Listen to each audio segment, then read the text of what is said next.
Ouais. Je retiens deux citations pour Marin Malouin quand il raconte leur rapport avec ceux qu'ils appelaient à l'époque les nègres. Quand nous embarquons les nègres sur nos bateaux, leur désespoir est tel que certains en meurent très vite. Le seul moyen de mettre un terme à cet élan morbide est de leur jouer de la musique.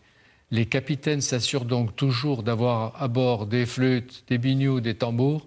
Dès les premières notes, les nègres sont apaisés. Oui, ça c'était dans les sources que j'ai pu consulter, où le seul moyen que les malheureux esclaves ne meurent pas dans les premiers jours de désespoir était de leur jouer de la musique. Et finalement, peut-être, ce que nous auront apporté les peuples d'Afrique, c'est la musique. Je trouve ça affreux, je trouve ça affreux. En même temps, voilà. c'est épouvantable, mais ça témoigne d'une force d'âme et d'une grandeur d'âme qui est bouleversante. De la part de qui ? De la part de ces esclaves qui sont capables de... Non, bien sûr. Non, de ces esclaves qui vont retrouver peut-être un élan spirituel ou une force dans la musique pour surmonter les épreuves terribles qui les affrontent. Non, mais rassurez-vous, on n'est pas en train de prendre la défense. Non, je sais rien, poteau, la conquête, le voyage... On apprend ce qu'était l'époque et l'horreur de l'époque. Et en écoutant bien, on apprend, et peut-être qu'on condamne. Par exemple, le propos de cet armateur que vous citez. Le nègre supporte moins bien les voyages que le poivre ou le girofle. Et contrairement aux épices, il se reproduit par lui-même à son lieu de destination. Oui, il a des enfants, mais eux aussi vont être maltraités, usés et utilisés comme lui. Et le thème de l'esclavage et de la lutte contre l'esclavage, c'est extraordinaire, parce qu'ils sont extrêmement contemporains. Et si j'en parle, moi, ça me fascine. J'ai peut-être le tort d'être fasciné parce qu'on les condamne.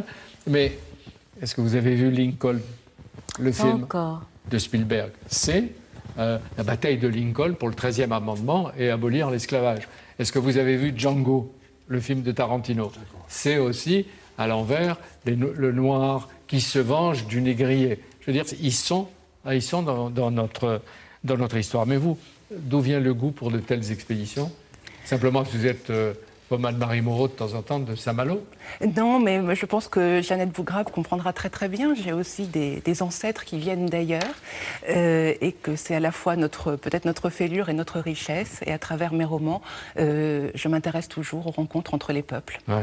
Et est-ce qu'il reste, comme vous le racontez, des descendants de ces messieurs de Saint-Malo aujourd'hui dans des maisons et dans des lieux peut-être assez mystérieux qui contiennent des objets cachés de cette époque? Absolument, absolument. Il existe encore un certain nombre de ces malouinières, donc les maisons de campagne de ces messieurs de Saint-Malo, qui sont habitées par les descendants et où on peut retrouver notamment les caves ou le système de caves où ils entreposaient leurs richesses, à la fois pour les préserver puis pour déjouer les impôts royaux, parce qu'il y avait un petit peu d'optimisation fiscale déjà à l'époque.